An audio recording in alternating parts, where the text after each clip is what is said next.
இப்ப 60 வயது கிழவன் மேல இல்லாதையும் நான் சொல்லிடுற ஒரு சில கிழவன் மேல் என்ன செய்யணும் அங்க ஊர்ல போய் 25 வயது பொம்பளை புள்ளிய பேசி கல்யாணம் கட்டி கொண்டு வரீங்க.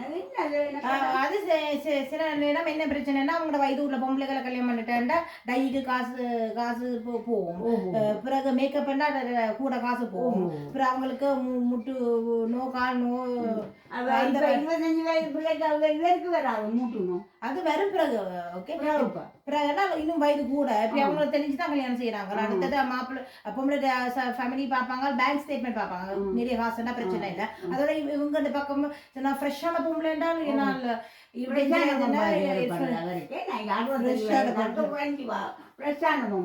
என்னென்றால் அது அவங்களோட வயதுக்கு தக்க பாக்குறாங்க. அப்ப தங்களோட வயது உள்ள பொம்பளை என்ன பகுதி என்றால் நீ சொல்லு இல்லையா பொம்பளைகள் ஏன்னா தங்கட வயதுல பொம்பளைகளுக்கு சிலருக்கு 1-2 பிள்ளைங்களும் இருக்கலாம். அப்ப அவங்களையும் மேய்க்கிறோம். அது என்ன பிரச்சனை இல்லை. 25 வயது பொம்பளை பிள்ளைகளை மட்டும் பிரச்சனை இல்லை. இதுதான் என்னன்னா பிரச்சனை பொம்பளை தேடி அங்கே தாங்கடா அவனு வீட்டை கால இல்லாம அவளை அடிச்சுட்டு ரெடி போட்டு இந்த சொசல்ல வரவனு வருவாள் இங்க அந்த காதலன் இருப்பான்.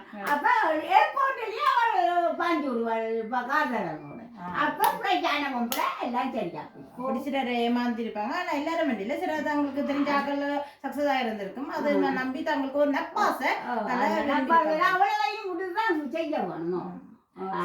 சரி ஆண்டியா, சரி இதுதான் சொல்றது. அரசியை நம்பி பெஞ்சாதியை கைவிடுற சீர்றான்.